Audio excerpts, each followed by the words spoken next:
周氏气数很近，看看那周天子唱得如此张口数，便知他们时日不多了。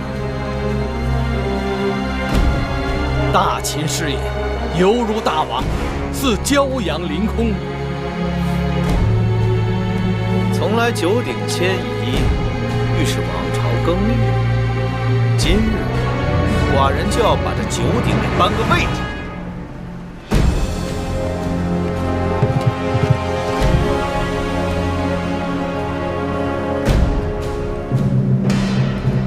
敢问周天子，此物便是九鼎？正是。此九鼎本是夏禹收天下九州之金所铸而成，上刻本州山川人物、土地共富之说。九鼎列于朝，乃天子所掌九州之象征。哼，你是何人？小人东周人士，苏代。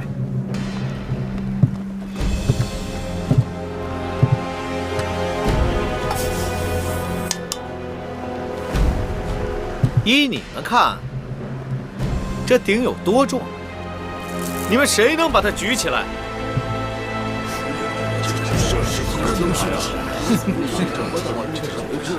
鼎乃天子之器，重达1000钧。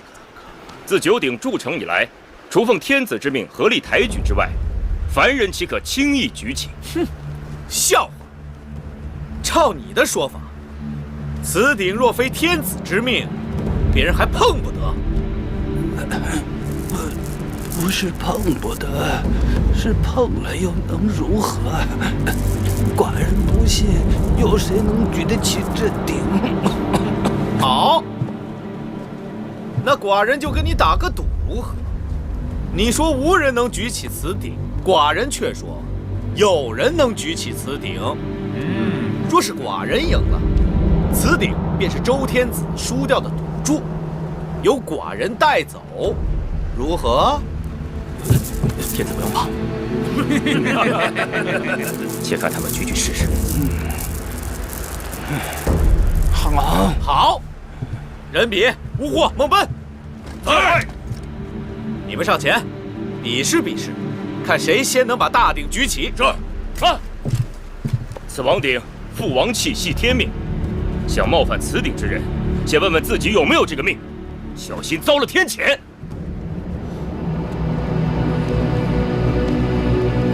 秦侯，依小的看，这种事情还是不要强人所难的好。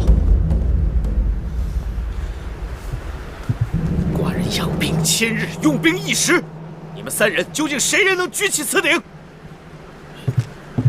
大王，人比不才，想先试试。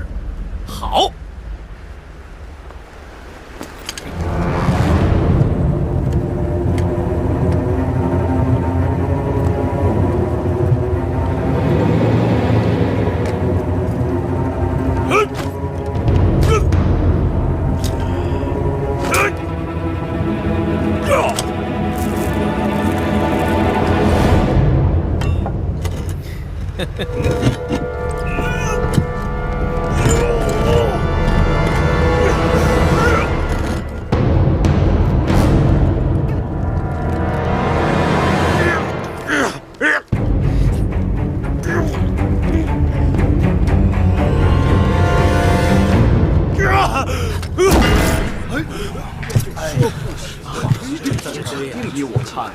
大王，人比气力不济，有辱大王使命，该死！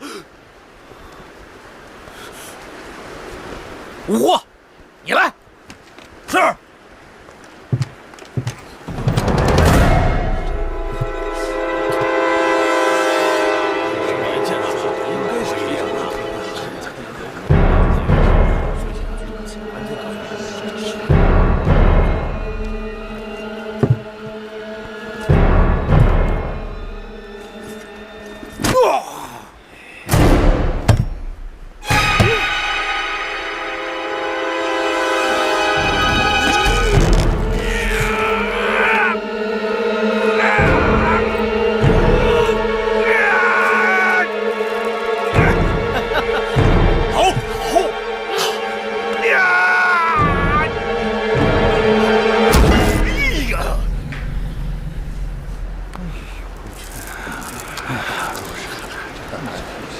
大王，一定能，我就说不行。老门，你是大王。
大王，臣尽力了，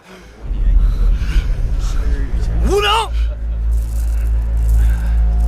秦侯，你输了。看来秦国的确无人能有举鼎之力。天子，您错怪他们了。据臣所知，秦国的这几位壮士皆身具奇力，平日里举个千钧重物也非勉强。只不过这九鼎非凡人所能冒犯，他们就算有这个力气，也是无计可施了。要你们有何用？不如寡人亲自来举。大王不可啊！秦侯，不必勉强。天命在周，九鼎无人能动。您迁怒于他们，已属本末倒置，更不必自己与自己赌气啊！大王，千金之子，坐不垂堂。大王身系天下，不可以身相视啊！大王身系天下，秦侯，天理人事不可违背，见可而行，知难而退，善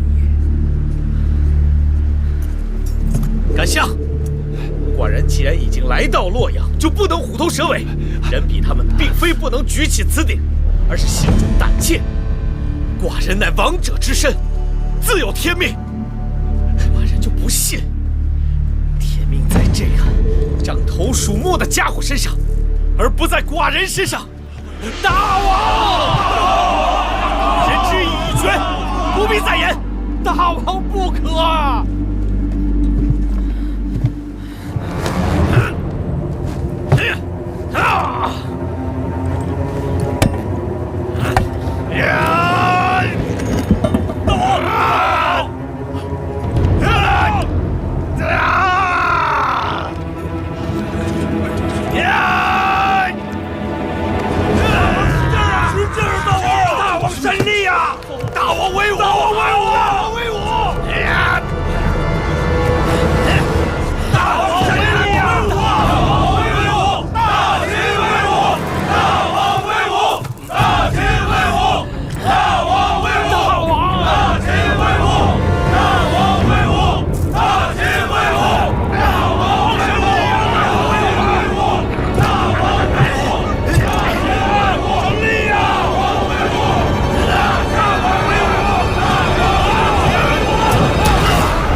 是大王的消息。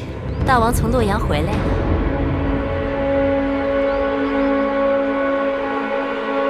大王怎么了？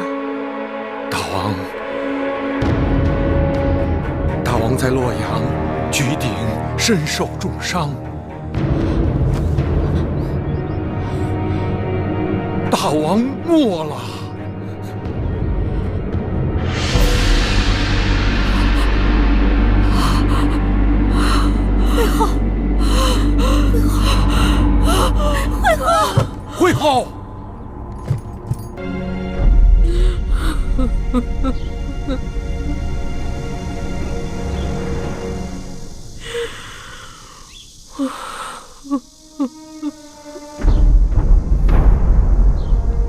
大王已被定下谥号。什么谥号？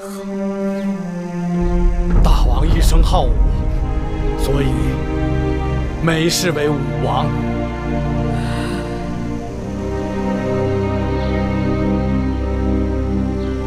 武王薨了，会后切勿伤心过度，坏了身体。大秦还需要会后整操国事。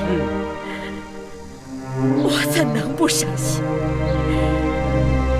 我儿风华正茂，却在洛阳举鼎身亡，这都是人比、孟本、乌霍这些乌合之众蛊惑怂恿的结果。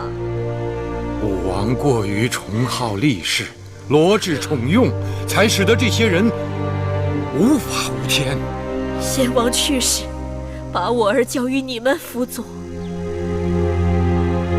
王叔若能时时指点提醒，也不至于有今日之事。会后，乌霍等人确实罪不可赦，如今已经被关入大牢，只待朝廷依法定罪。还等什么？传旨下去，车裂乌霍，腰斩人比，狐朋孟本，3人歼灭9族。是。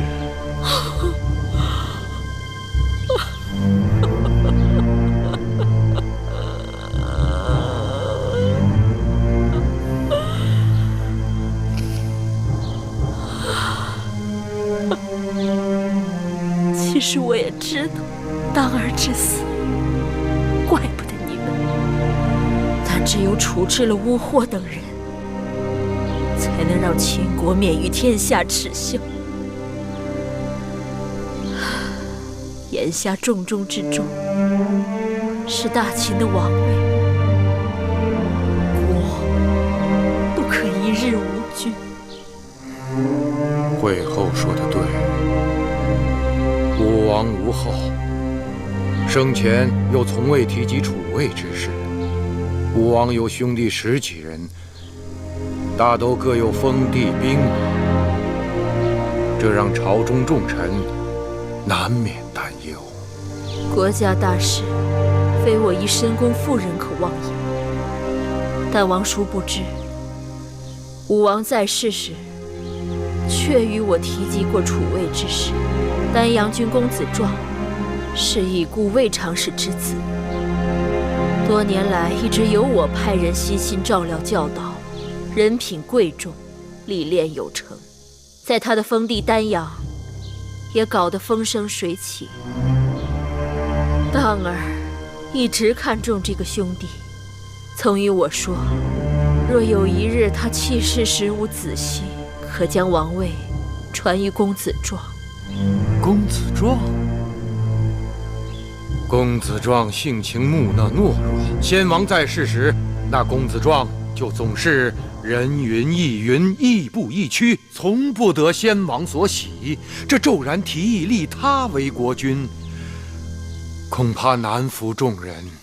我只是据实相告而已，具体取舍，当然还得与你们商量。虽说国不可一日无君，但此事重大，不急在一时，还是慎重为好。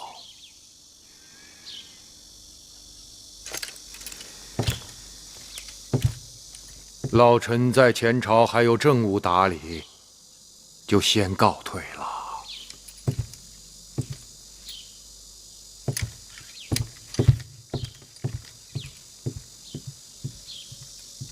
甘相是否也要慎重考虑啊？既然武王生前有话，微臣不敢置喙，只是尽力照会后的意思去办便是。那就拜托甘相了。是。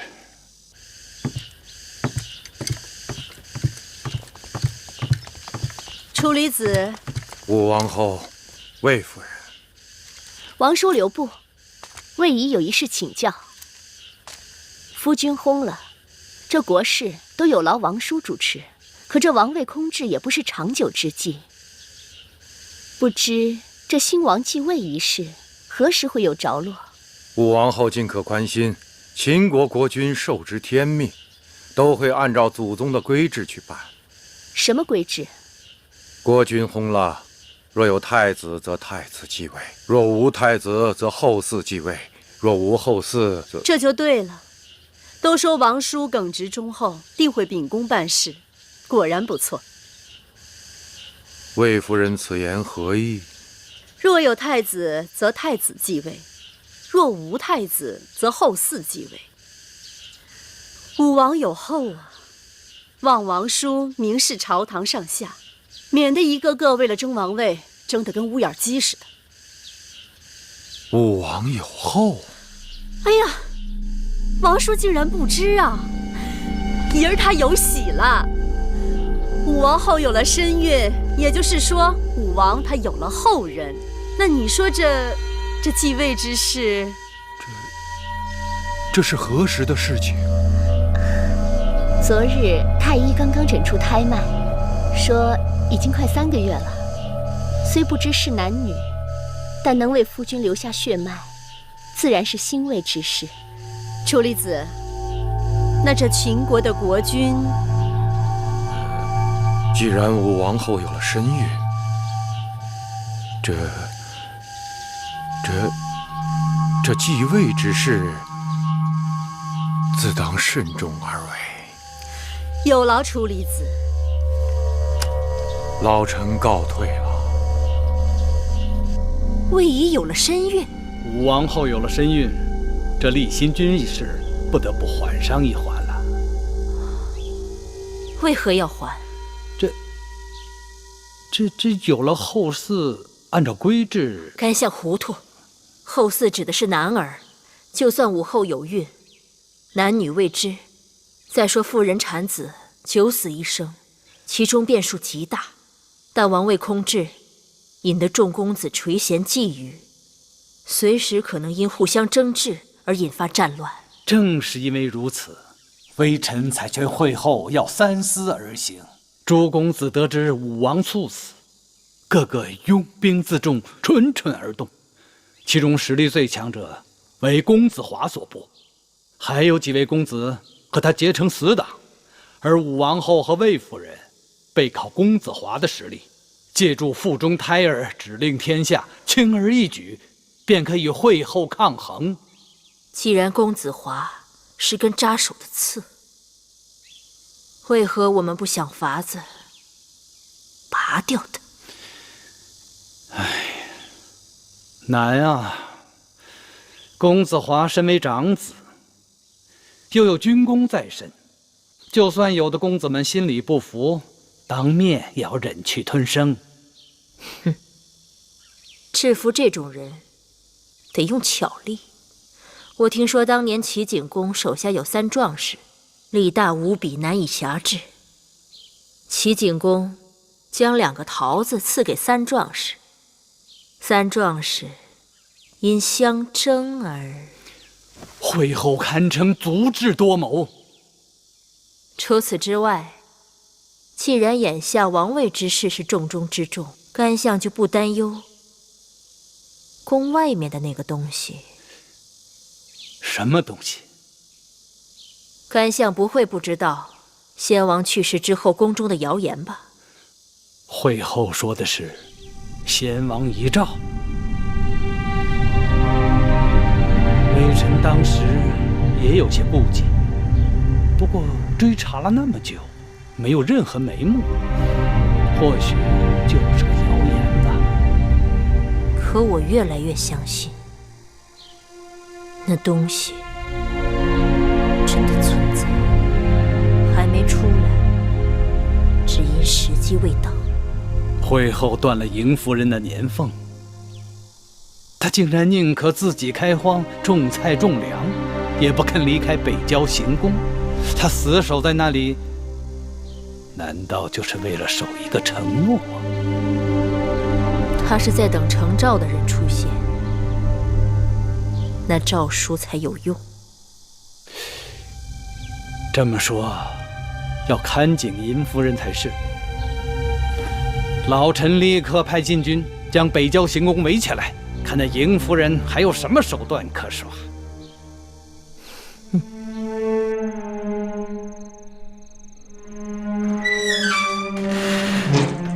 右大人，快请。来了，夫人，宫外都被封锁起来了，你是如何进来的？那会后也不可能一手遮天，禁军中好歹有几个是我自己的人。你快坐下吧。你要是再不来，我真的要急死了。我在外面也替夫人着急，看着卒役历史的，怕你整不成这等模样。秘书企图破获就范，我无论如何不能让他称心如意。你贵为大清公主，却受如此百般折磨，如今连走路都不灵便了。病痛只是小事，眼下大清危如累卵，险象环生，是你我该把芈月和公子季请回来的时候了。但此事干系重大，需极为谨慎。若万一走漏了风声，夫人性命堪忧啊！我活到今日，早已把生死置之度外，受人之托，忠人之事，你赶快回去准备马匹行装，日服夜行，千万不能让他们盯上你啊！快走吧。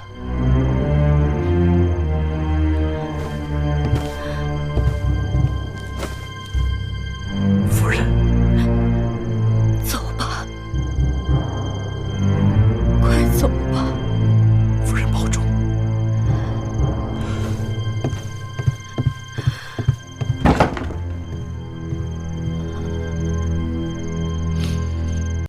天这么热，还要绑这么个累赘，烦死人了。你就忍一忍吧，万一来了人看见了，我们这番筹谋不是白费了吗？忍？我怎么忍啊？这才4个月，还有半年呢。想到我就不堪重负。不堪重负的10个月，却换来终身的荣华富贵，值得。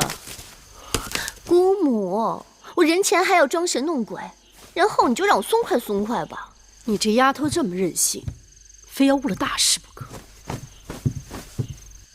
夫人，公子来了。母亲，华儿，你还真回来了。会后召集诸公子，明日在宣誓殿上商讨新君继位之事，我岂能不来？华哥哥，听说妹妹有了身孕。身孕？喏。妹妹，你疯了！这可是欺君罔上的大罪。君在哪里？君已经死了。你就别怪他了，我们也是走投无路，才出此下策的。武王猝死，秘书对仪儿和我马上就变了脸色。为了独揽大权，他时时都可能对我们下手。仪儿那肚子也是我们唯一的护身符。可你们骗得了一时，骗不了一世啊！等到了10个月，我们想办法从宫外抱个男婴回来，一切就可以尘埃落定了。你们打算用他来争储位？我们要用他替你换来社稷天下。华哥哥，这男婴只是一个傀儡，但他能帮我们名正言顺地得到王位。等过些时日，我们就想办法让这个孩子消失。仪儿会过继你的孩儿为4君。秘书绝不会善罢甘休。那是自然。听说他想把公子壮那个部中用的东西扶上王位。哼，说来也奇怪，这公子壮是魏长史的独子，而魏长史是姑母的妹妹。按理说，他应该跟我们魏家一条心呢。唉，公子壮自小被惠后抚养，已经被调教的只会看会后的眼色行事了。可我听说，会后这几日跟公子辉走得很近。真有此事？公子辉自被封为蜀侯后，一心做大，野心勃勃，连我都不放在眼里。这公子辉性情倦狂，目空一切，他也能听会后的摆布。是啊，就算会后跟他有交易，立他为国君，结果最后落得两手空空，图的是什么呀？想也没有用。明日宣誓殿上，什么都清楚了。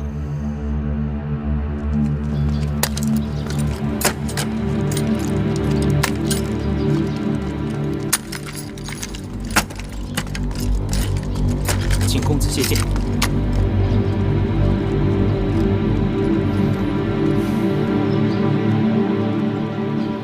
本公子只有在面见君王时才谢见，眼下君王何在？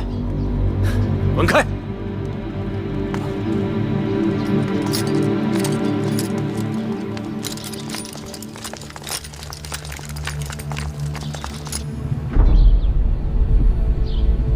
武王英年早逝，壮志未酬，我痛心疾首。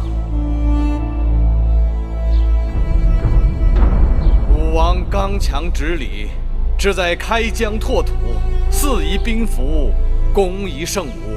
若不是武王刚愎自用，不肯纳谏，何来今日英年早逝？诸国都已在暗自窃喜，肆夷宾服、攻夷圣武等美事之词，就不要再提了。公子华，武王尸骨未寒，你为人臣子，应遵本分。身为武王兄长，你可知隐君之过，不可非君之道理。行出于己，名生于人。以大行受大名，细行受细名。光武王一个武字，便知他生前是如何行事了。我只不过是在提醒诸位，该彰善淡恶，为后世界。这大殿上坐着的公子，都是先王的骨血。难道只有公子华能说会道？别的公子就无话可说了吗？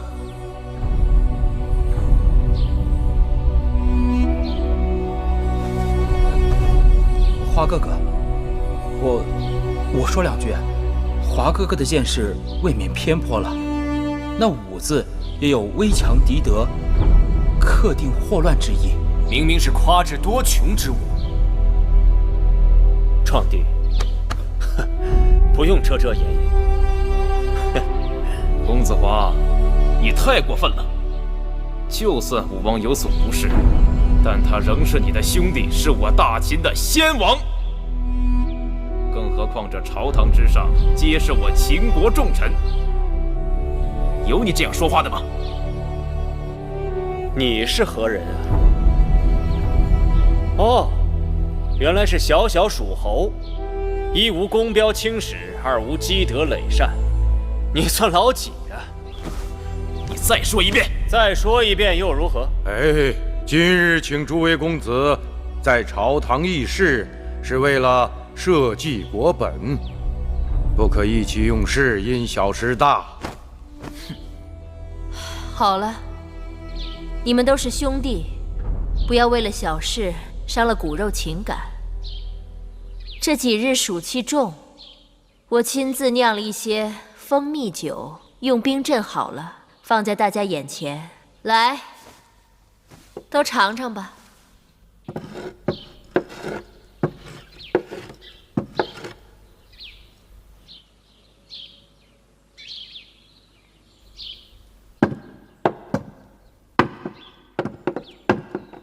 这酒味道如何？会后亲自操劳，自然是好酒。酒不错，就是过于甜腻了些。武王亡故，宗庙不宁，各国都在派兵遣将，对我大秦虎视眈眈。这楚魏之事是当前大事，各公子都有何高见？这些年一直是由会后协理武王掌管朝政，楚魏之事，自然还是会后说了算吧。武王后已有身孕，按规制，王位应传于武王后嗣。难道此事也有异议？武王后有孕，自然是喜从天降。先且不说生男生女，这武王后临产还有大半年的光阴，王位不可空缺。我看不如先将王位定下来，待武王后产下王儿，再将王位传给武王后嗣。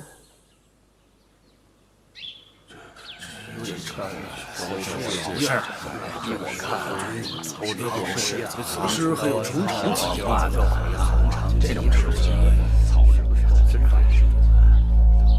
此事还需慢慢商议，不急在一时。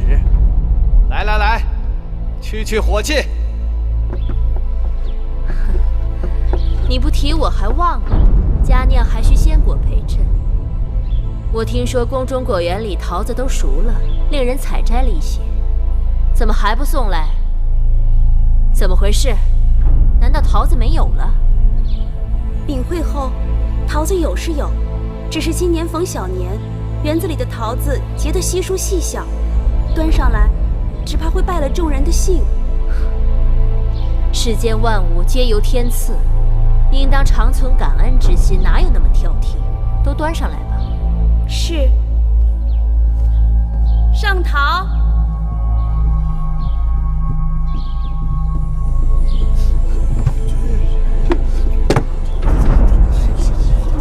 太小了，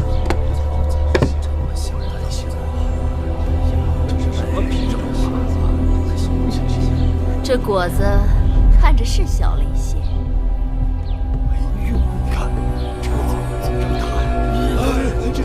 这么大，好大的桃子呀！这真是桃中之王啊！这莫非是仙桃吗？快端上来给我瞧瞧。是。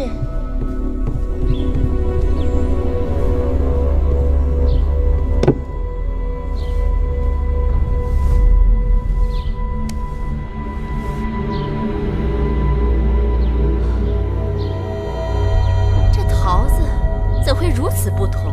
禀会后，这3只桃子在果园里的确生得古怪，就是遇上丰年，也难得见如此奇异的果实啊！天意，真是天意。天有异象，必是吉兆啊！楚离子，你说呢？这老夫一生见多识广，像这样出色的桃子，还是头一次见到。这既是吉兆，我就先尝一口。但愿它能够为我大秦带来些好彩头。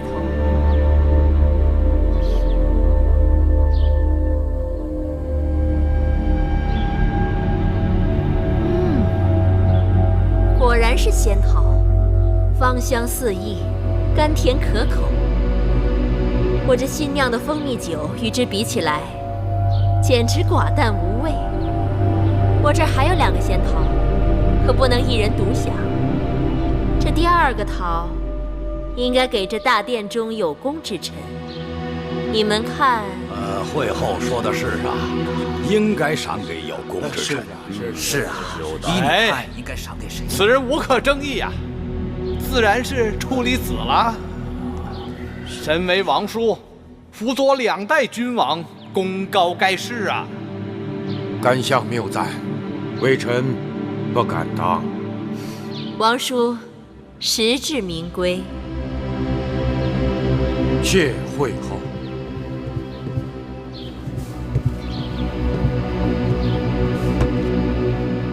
国有国运，照理说这第3个桃应该留给秦国的新国君。只是眼下王位未定，我也不知道这桃应该赐给何人。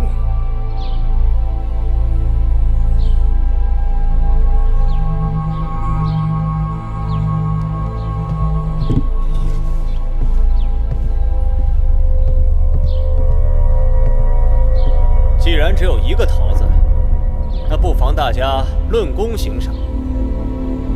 华哥哥说的有道理，可这大殿里的人谁也没有功劳啊！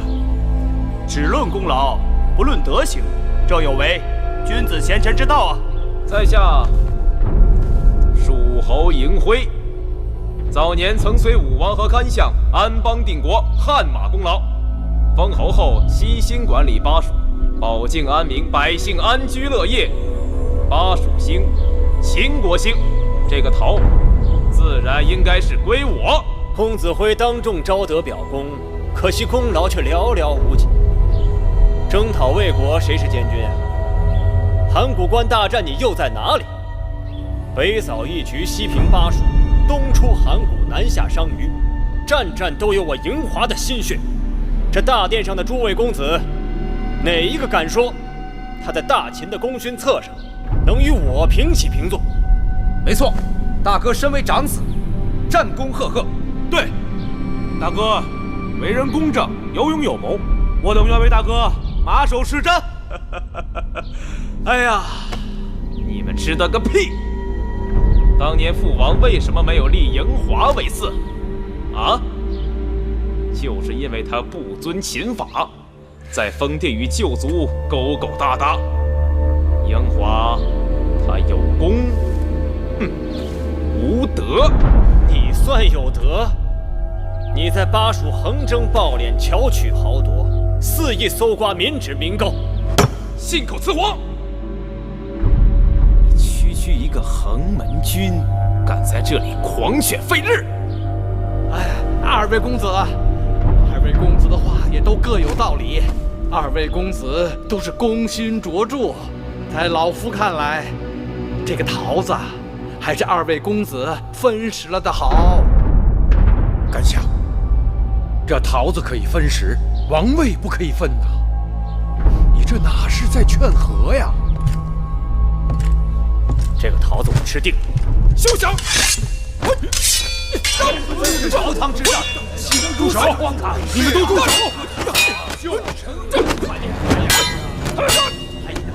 朝堂之上，刀弄剑，成何体统？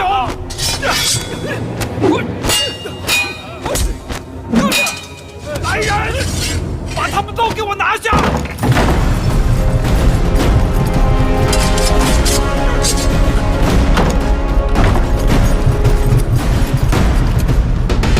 快走！快叫咱们的人上来！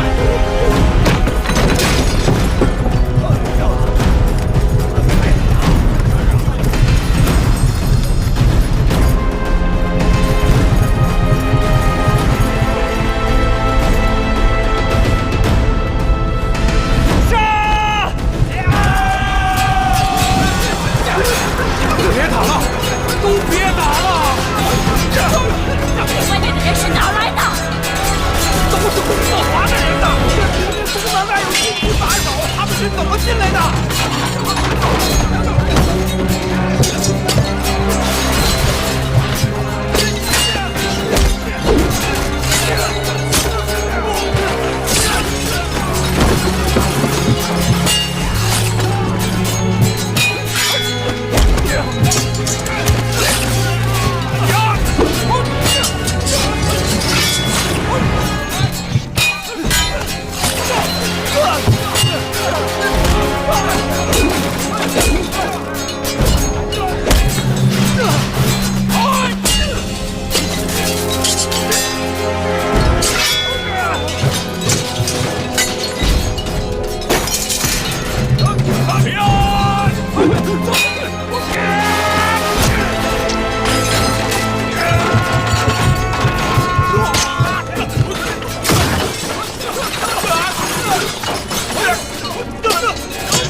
大秦这就算完了，完了！大秦这就算完了。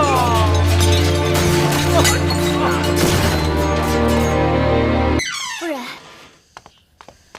雍大人来了。拜见夫人。雍大人，快请起。夫人，大王驾崩，臣奉命迎公子继归国，商议立新君之事。你是奉何人之命而来？臣乃奉嬴夫人之命。嬴夫人？是，还有朝中许多重臣，都期盼着公子继与夫人回国。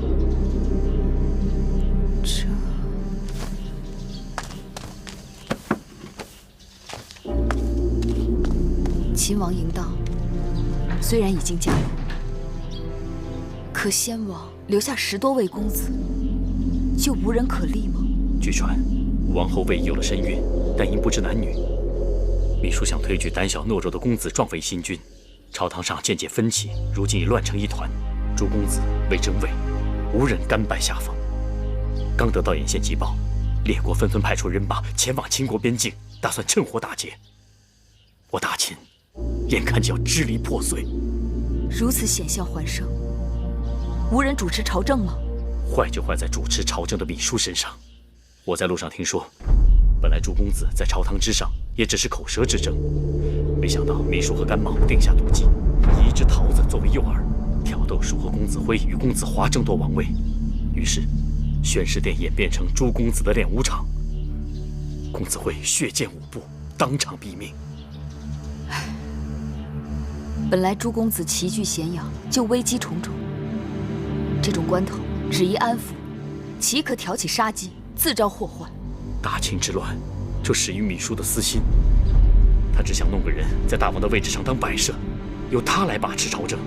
那公子华是公子当中实力最强的，为拉拢人心，他已在封地恢复旧制，旧族们对他拥戴得很，他岂肯任凭惠后摆布？眼下怎么样了？诸公子人人自危，一夜之间纷纷逃离咸阳，回到各自封地，拉拢朝臣，招兵买马，领郡县与各路王军对峙。而咸阳军中又分成雍公子壮和惠后派，及雍公子华和魏氏一派。更有甚者，怎么？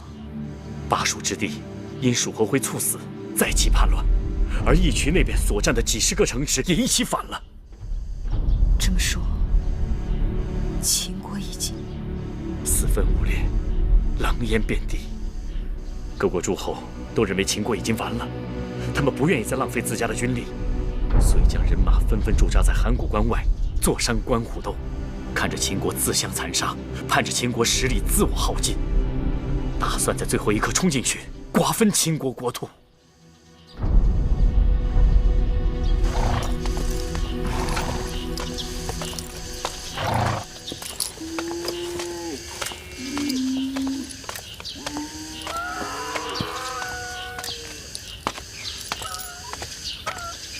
黄公子，这些都是什么人？雍瑞雍大人来了。雍大人来了，他来做什么？既然魏仪有孕，父子相继，也算是正理。芈姝执意不肯，大约是怕魏仪之子被立为大王后，魏仪成为母后，而他只能成为祖母，大权旁落。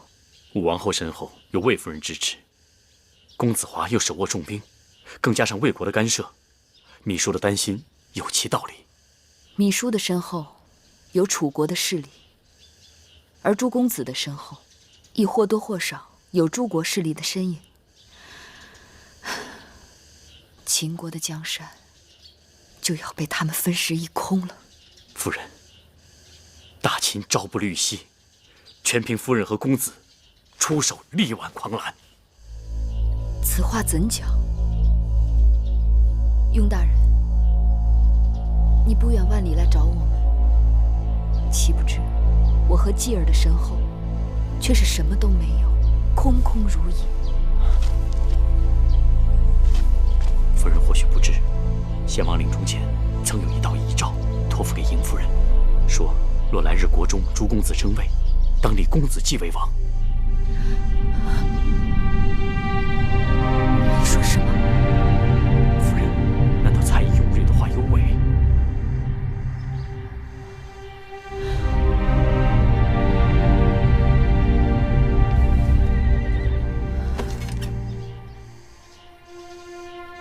先王去世后，秘书曾将我百般折磨，追问遗诏之事。看来这是真的了。夫人，先王既有遗诏，又主意于夫人与公子继，大厦将倾，夫人理应承担重任。雍大人诧异，秦国已经危如累卵。你等怎可把这擎天之任推卸到这妇孺之辈身上？这不是让他们文力负山吗？这实属万般无奈。雍大人，你可知道玉儿母子在燕国是九死一生啊？若是他们没有活到这个时候，那这道遗诏又让谁来接呢？若真是如此，那也是大秦的气数。自从秦王嬴荡继位，早已埋下了祸根。大秦的气数要尽了，不该再拿他们母子的性命去殉葬了。皇公子误会我等之意了。你等之意，只是计较秦国的得失，根本没有为他们母子真正做打算。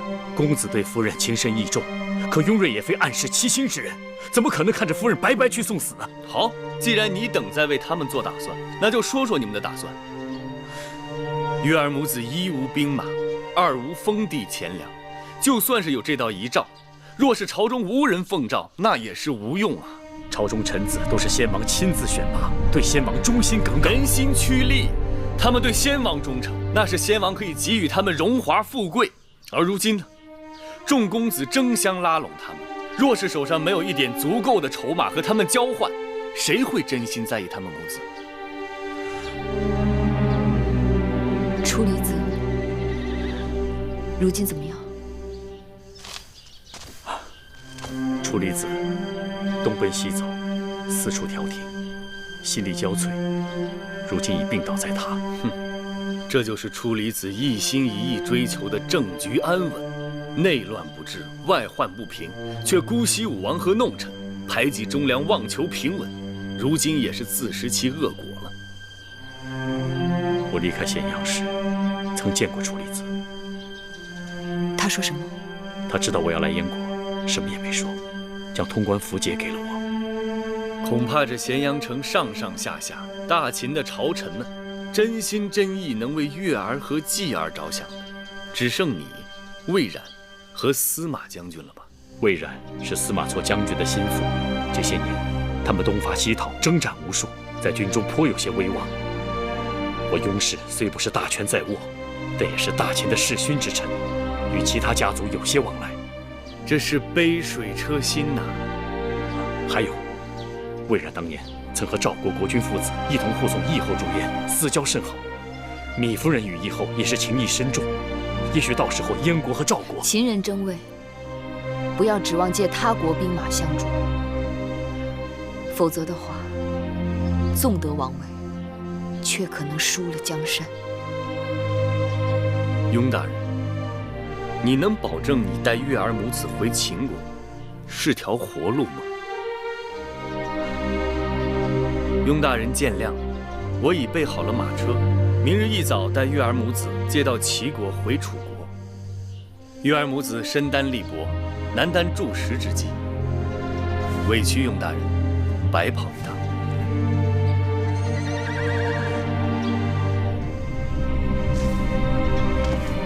微臣明臣启程反秦，雍瑞深知夫人非一般妇人之见识，苟利国家，不求富贵，还望芈夫人救国救民于水火，携公子继与微臣一同反秦。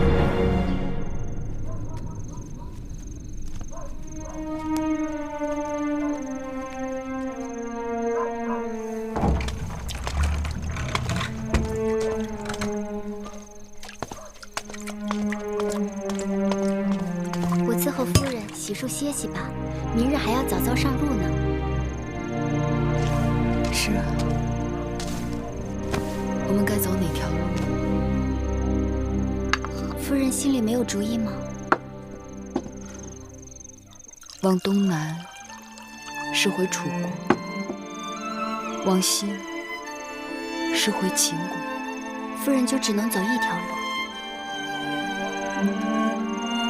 若是让你选，你会选哪条？香儿选东南，回楚国。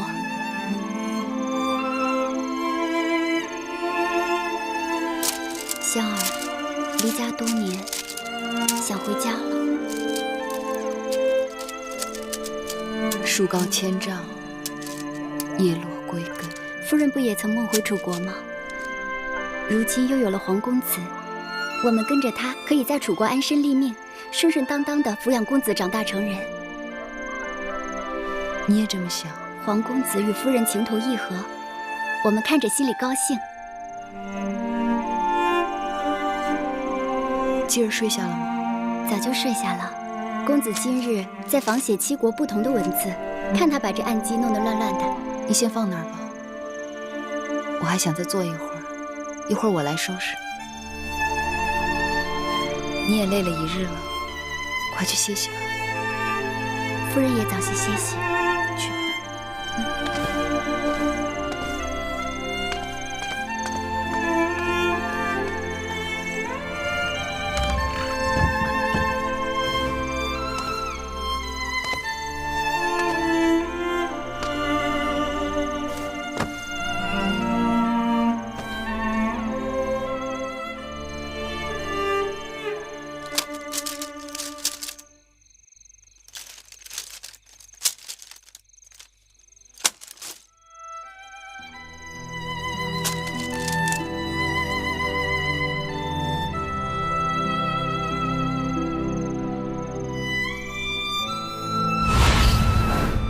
光这个马字，7国就各有不同的写法。想要征服列国，征土地容易，征服人心，却因为文字、货币、度量衡的种种障碍难。只要统一了疆土，再想统一文字、统一度量衡，也不过是岁月光阴的事情。习俗一致了，人心自然顺服。这是寡人的志向。芈月，你可愿意陪寡人完成这个抱负？但假若有一日，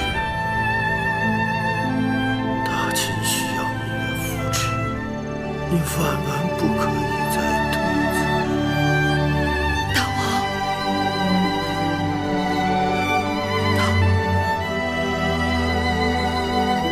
女儿羞愧，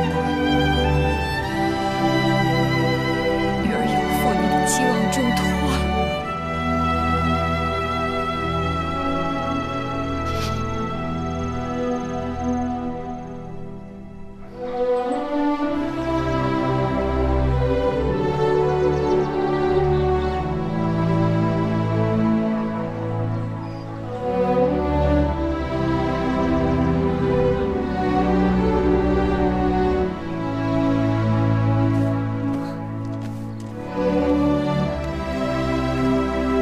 继儿，我们要上路了，你怕不怕？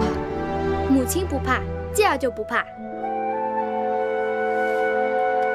可万一母亲选错了路，你会不会怪母亲？不会，母亲选的路就是继儿选的路，母亲去哪，继儿就去哪。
什么？昨日公子壮离开了他的住处，不知所踪。他手下的人说，他收到了一封书信，然后就出门了。谁送的书信？公子壮是未来的秦国大王，出门怎么会没个跟随伺候？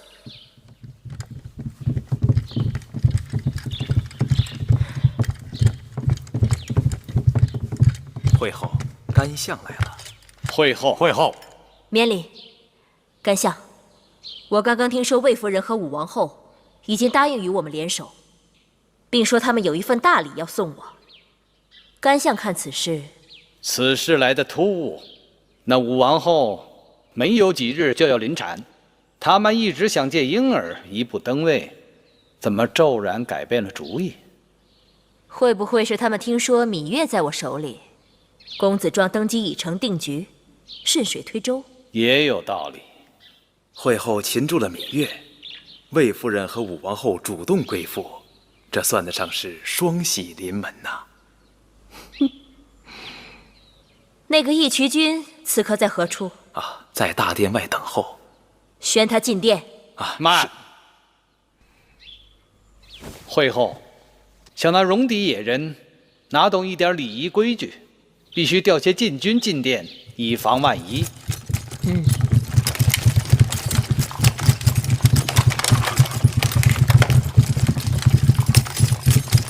宣义渠君进殿，觐见会后。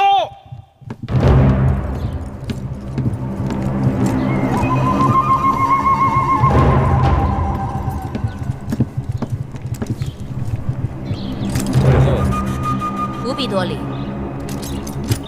这位是我大秦的甘相。义渠君，本王孤陋寡闻啊，只知道大秦的国相是出离子，原来还有位什么甘相。久仰义渠君大名，今日一见，果然英雄好汉。本王也久仰会后大名，今日一见，却有些意外。此话怎讲？会后与那芈月本是同胞姐妹，长得也是慈眉善目的，怎么感觉会如此不同啊？那芈月与我是同父异母，从小无人管教，所以与我大相径庭。哦，果然是相由心生，命由己造。义渠君说得好，我以为义渠君准备好了粮食，还有金和绢，就由义渠君带人去王库直接提取。只是这芈月，放心，会后坦诚相待，我义渠当然要言而有信。来人，把人犯带上来。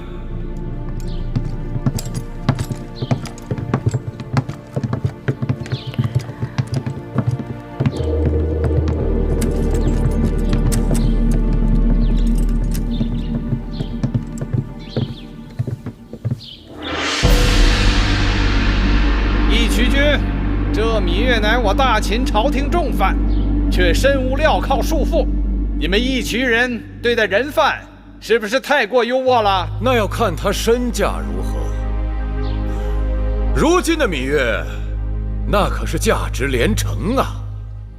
哈哈哈哈哈哈！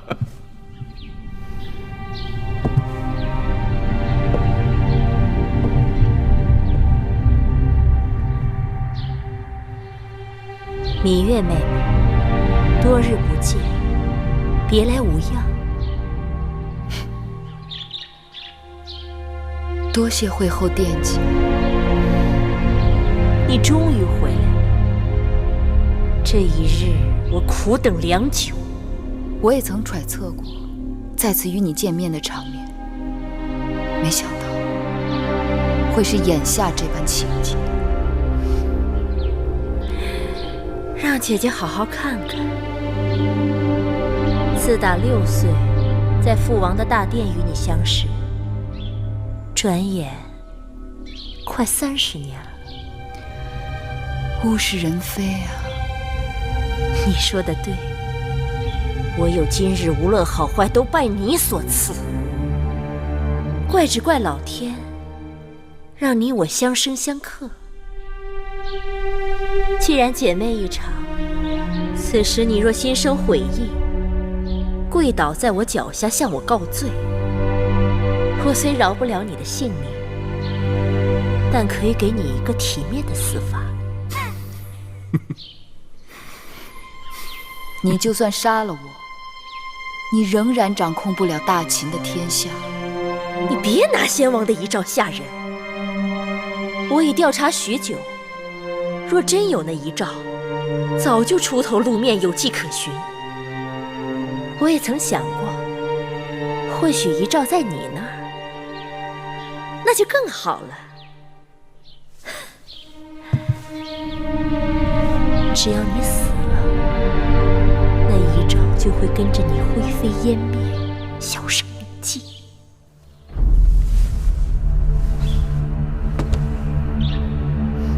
你的如意算盘打得太好了。咸阳城在我手上，所有的王军和禁军也受我治下。魏夫人和武王后也将归顺于我。只要公子壮顺利登基，其他的人只能顺应大势。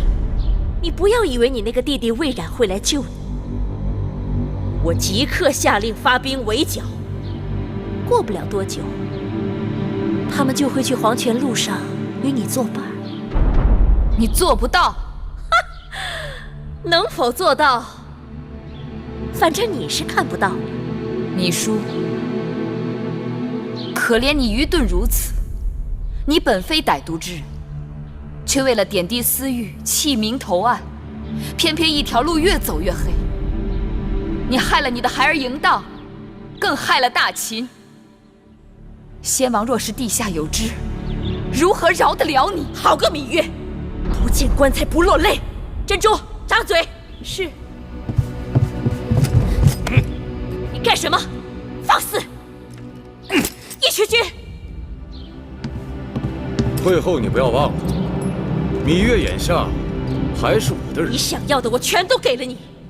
这芈月是我大秦的囚犯，带着你的人，全都给我滚出宣誓殿！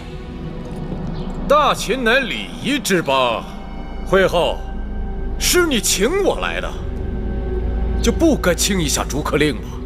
啊！你还想做什么？把这些义渠野人给我撵出殿去！你们这是逼着老子翻脸了是吧？在下早就想领教义渠君的身手了，请来。会后，会后。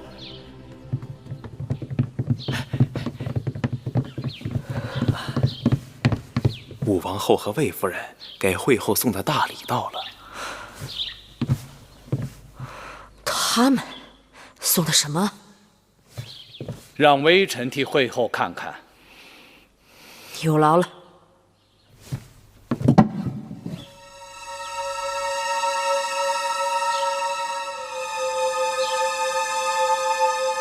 衣物？谁的衣物？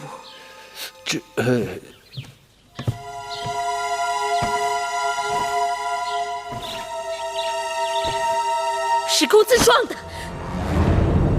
冯家，昨日是谁给公子壮送信的？正是小的。他们把公子壮弄到哪儿去了？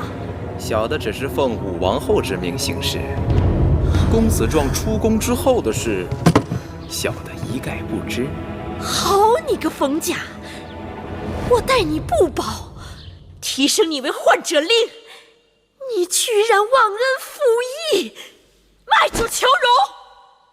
会后此言差矣，小的的主子早已是武王后，小的对武王后始终不二。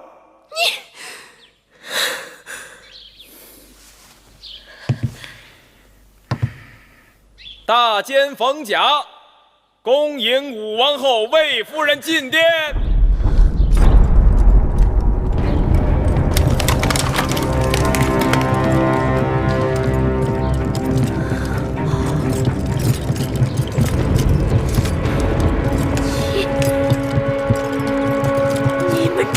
犯上作乱的东西，也敢走进宣誓殿！快把这几个贼子拿下！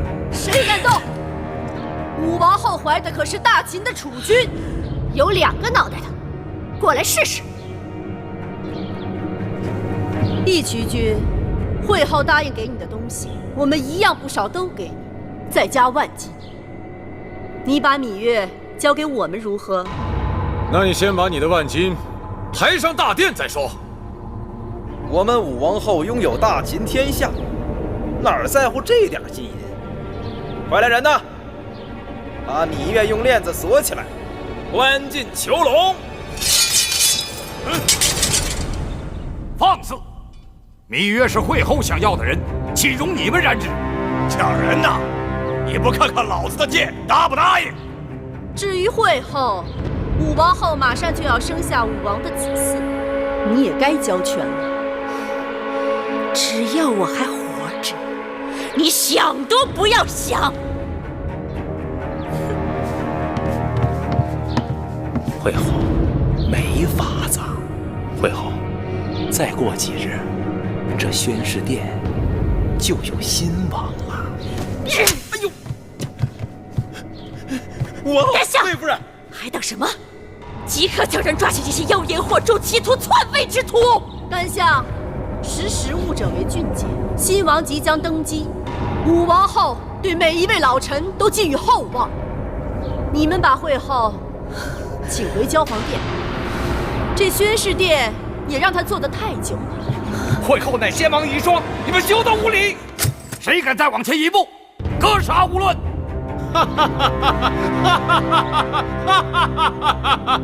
胡卫在，咱们也该动手了。好啊！先将这个阉人给我拿下，他敢冲撞贵人，拔了他的舌头，再关到囚笼里去示众。是。武王后，魏夫人，住手！打狗还得看主人呢。哦，这狗还有主人呢。好啊，我倒要看看谁是它的主人。站出来，我连它主人一起打。嘿嘿，滚！武王后，魏夫人。好，武王后，义渠君仗义直言，我定会有所回报。不必了。楚离子，进来吧。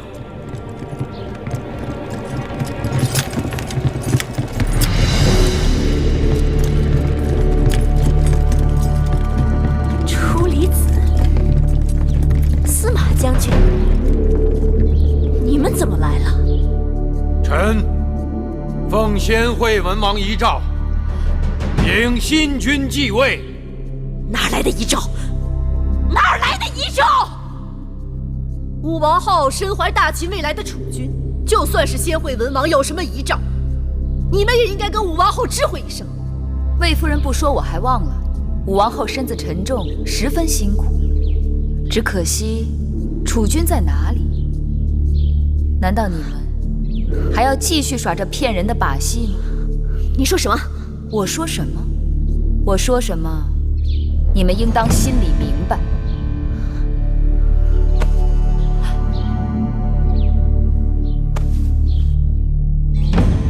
不会，你居然是贾运！好了，你们这些人都给老子闭嘴！王后。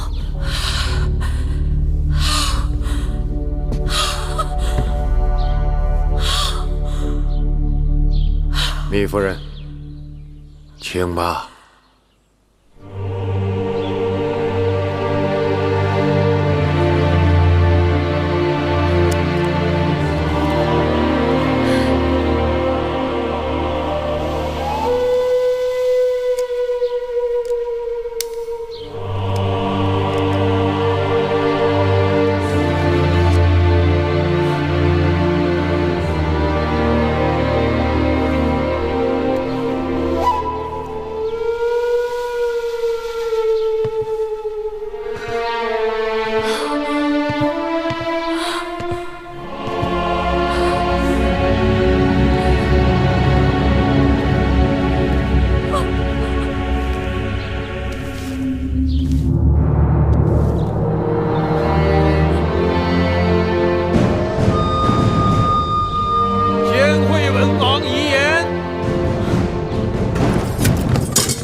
王而迎继，凯替君子，仁爱宽厚，深明大义，特传位于公子迎继。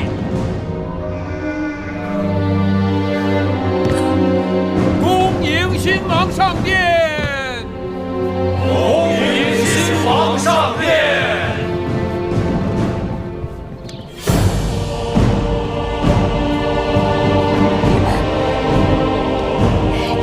背着我捣鬼！你们疯了啊！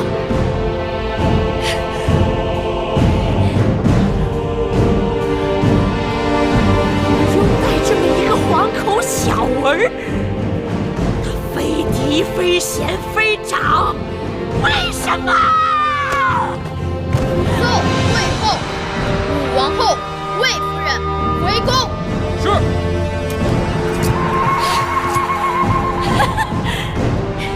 你们都睁眼看看他，他凭什么为王？我是帝后，非我认可，没有人有资格登基做大秦的君王。我等受先惠文王遗诏，拥戴公子季继位为王。甘相，你呢？说话呀！惠后，大势已去，你还是回交房殿吧。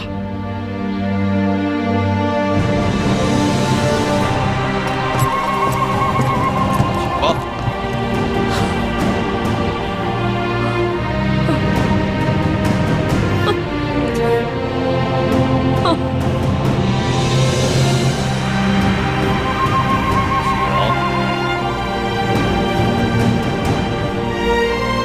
请吧。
我是说，今日是第一次上朝，心里好沉重。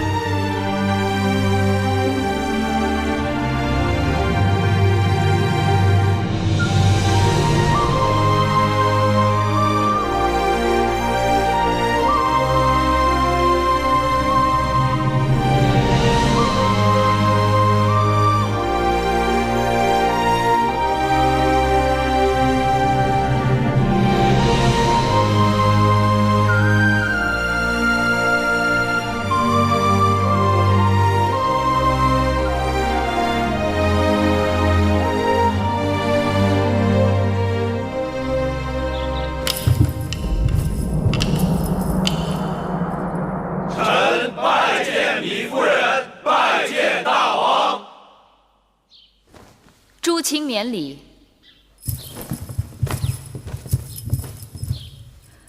今日议立何事？臣处理急有奏。准。先武王当在洛阳宾天，子贡已经运回咸阳，因朝廷内乱，迟迟未曾落葬。既然武王当的灵柩已经回到咸阳，当葬入王陵。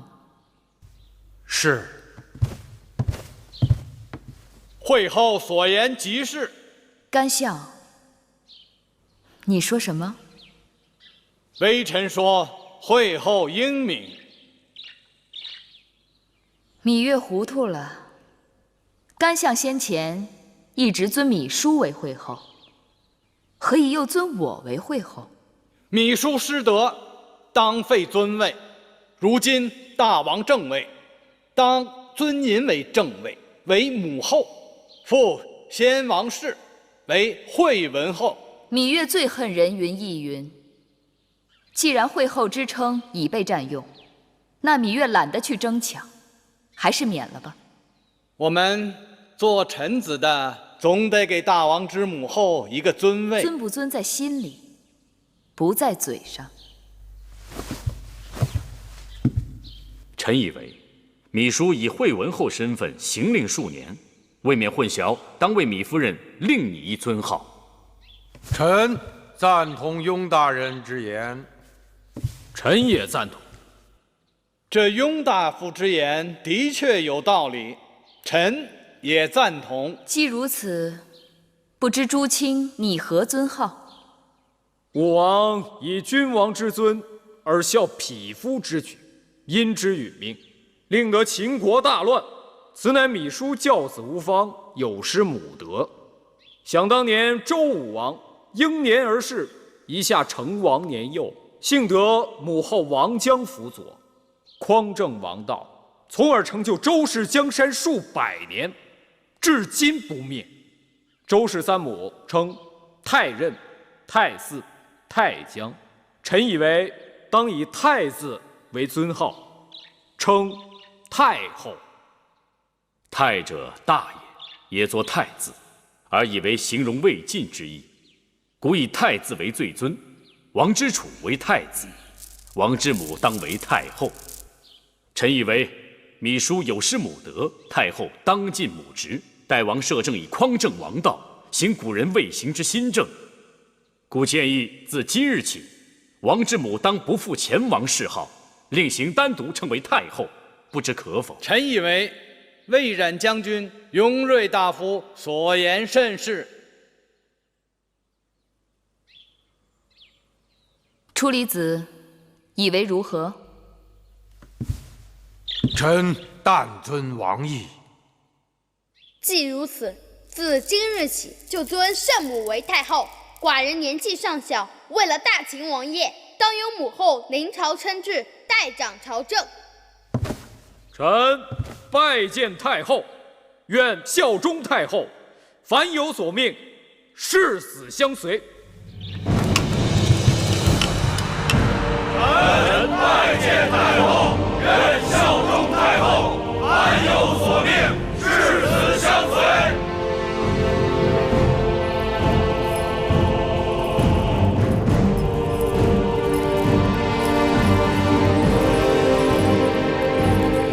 芈月愿与众卿携手，兴我大秦王业。